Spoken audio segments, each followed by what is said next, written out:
Hi, I'm Reverend Ann Rosewall from First Congregational Church, United Church of Christ in Evanston, Illinois. I was originally going to call this particular piece Pastoral Care 101. And then I thought, it's more like Pastoral Care 2020. And then I came up with a longer title, moving from how are you to how is it with your soul?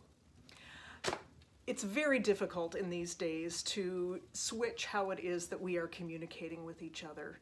We are accustomed to being able to back up our tweets and our text messages with times that we can be together face to face.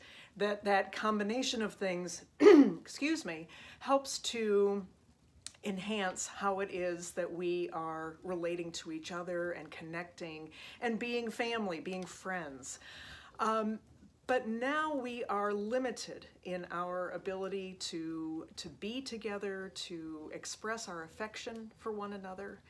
So I just wanted to talk through a few alternatives to how to get from the surface conversation to things that are a little bit deeper and to find out how each other are doing. When we first start a conversation, whether it's on text or email or even a video chat, we often start with the logistics. How are you doing? Do you have toilet paper? What's going on in your surroundings? Are you feeling safe? Are you okay? And we just talk through the nuts and bolts of what it means to be homebound. We have an opportunity to get from that place to a more sincere, a more genuine expression of who we are and how we're doing. And that often starts with you starting the conversation, sharing with where you are.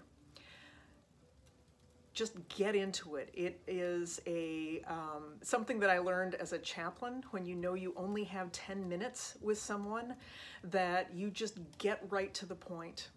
And sometimes that means you are the one initiating the call. You initiate what it is that's going on with you. So if I were calling a friend, I would say, you know, I'm glad to hear that you're safe and that you have food. That's wonderful. I have everything here that I need, except I am feeling really unmotivated. I'm worried about myself, that I can't do the things that I think I should be doing. And it's really bothering me.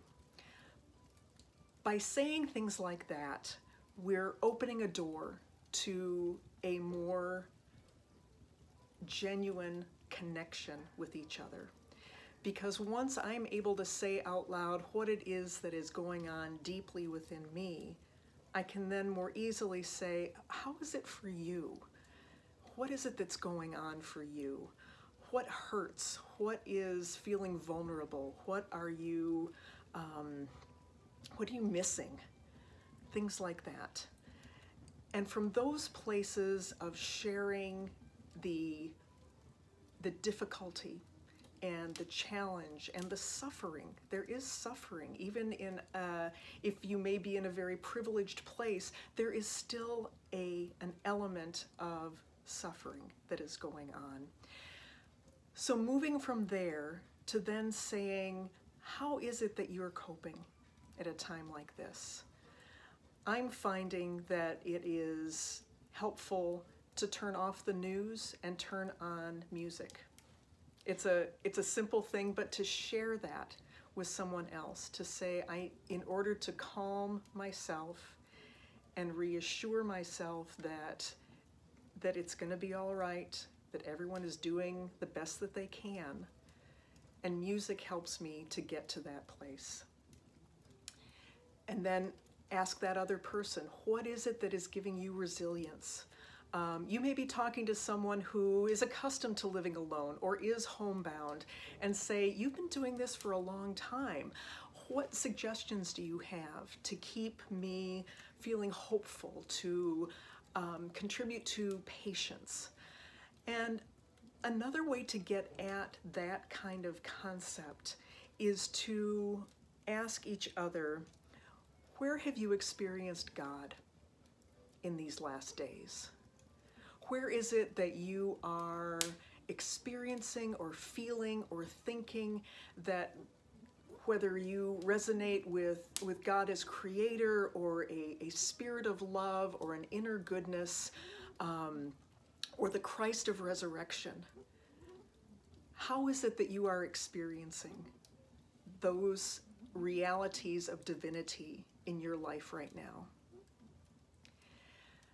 And then it's as simple as coming back to scriptures that are meaningful.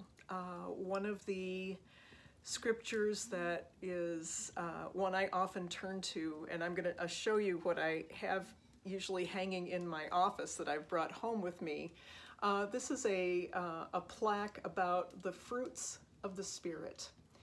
And it says that the fruits of the Spirit are love, joy, peace, I'm trying to read backwards here, patience, kindness, goodness, faithfulness, gentleness, and self-control. Are these gifts of the Spirit apparent in your life right now? Are you able to either express these or have other people been expressing that to you? By sharing these realities, we can end all of our conversations on an upbeat note, on a sense of hopefulness that we can do this, that we are, I just saw something recently on TV, it says we're alone together. And I think that's a very positive way to look at this, that we are not alone, that we do have this presence of God, the fire of the Spirit, the hope of resurrection, even in the face of a crucifixion. That of course, that is all metaphorical. This is a time of not knowing. I think it's actually more like a Holy Saturday that we are going through right now, that time between the crucifixion and the resurrection. It's a time of insecurity and wanting to hope, but not being sure if we can. I assure you that we can hope, that Sunday is coming, that the resurrection is real, that there is a way that life is transformed, and that we can express that to each other, so that as brothers and sisters and siblings in the faith, that we can encourage one another for all the days ahead. God bless you and keep you. Bye-bye.